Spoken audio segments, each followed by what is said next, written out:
Empalnya satu, dia langsung jejelin saya kotoran tai gajah. Masya Allah, luar biasa. Setruman panjang itu,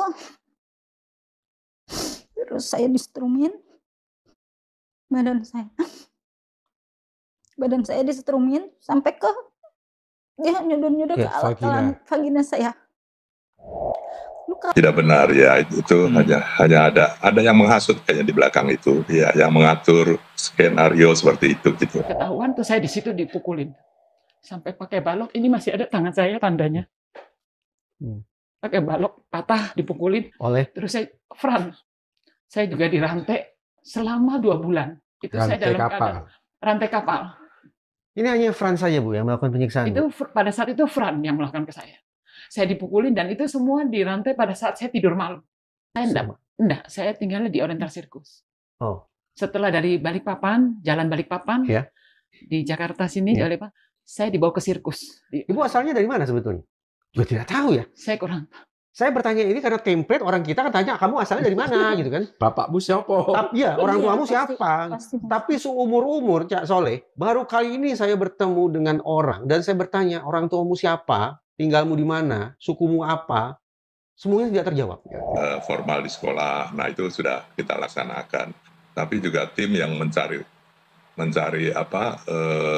asal usul anak-anak itu ya, itu susah didapat. Meskipun saat itu sudah ada pihak dari Komnas juga ikut, dari mungkin nanti kalau itu ada Paham dan Zulfa juga ikut waktu itu mencari gitu ya. Memang sulit kan, anak-anak itu berasal dari satu panti asuhan yang memang panti asuhannya dibilang resmi atau nggak resmi gitu, tapi adanya di sekitar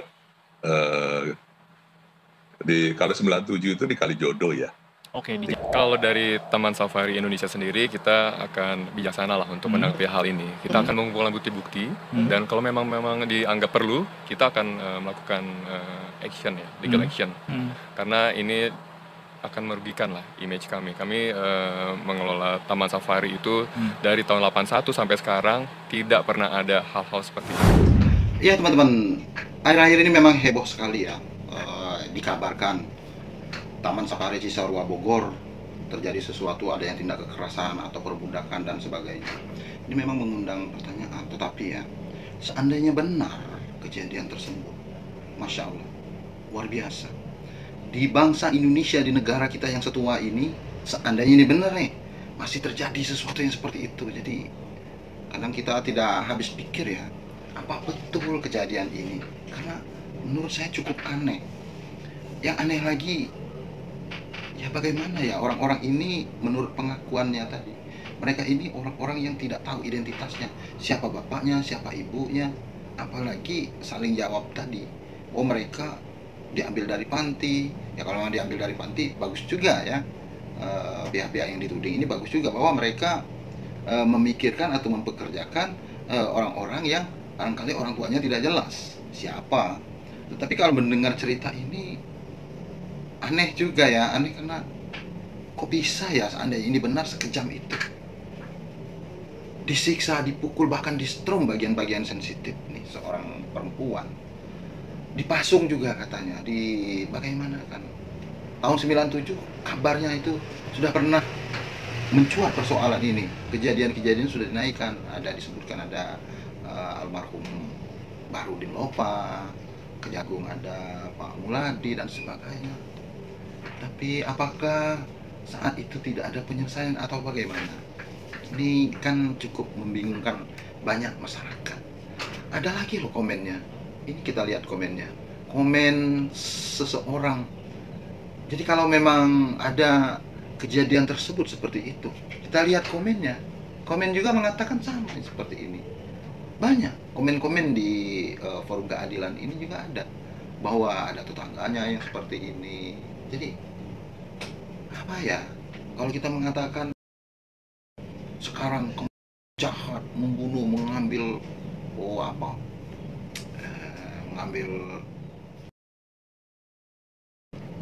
ternyata di Indonesia, seandainya ini benar, di Indonesia ada kejadian seperti ini. Dan anehnya ini terjadi.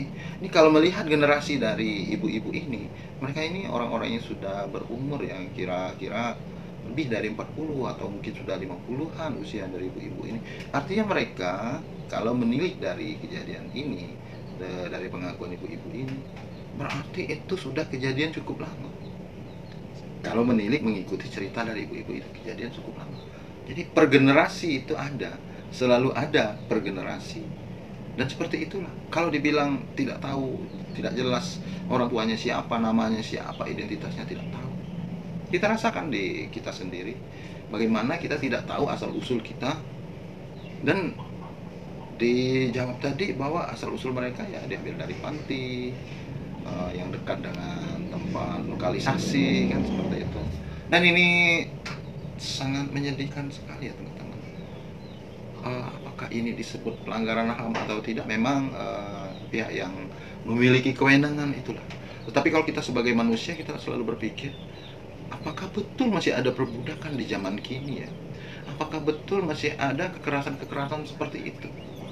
Saya tidak bisa membayangkan ya teman-teman. Saya tidak bisa membayangkan. Kita ini hidup di zaman kemerdekaan, zaman yang sudah bebas, tidak ada lagi perbudakan. Tetapi masih ada pengakuan-pengakuan seperti ini.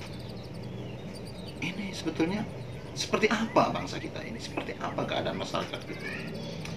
Tandanya ini mencuat terus, ya beginilah potret dari bangsa kita. Kita akan dilihat oleh pihak luar, oh begini. Ya dikatai EQ 78 dan sebagainya, ya mungkin seperti inilah. Di antara kita saling mengerjai sesama kita, tidak ada keselesaiannya. Bagaimana menurut teman-teman? Apakah kita harus diam yang seperti ini? Kita hanya bisa bersedih hati.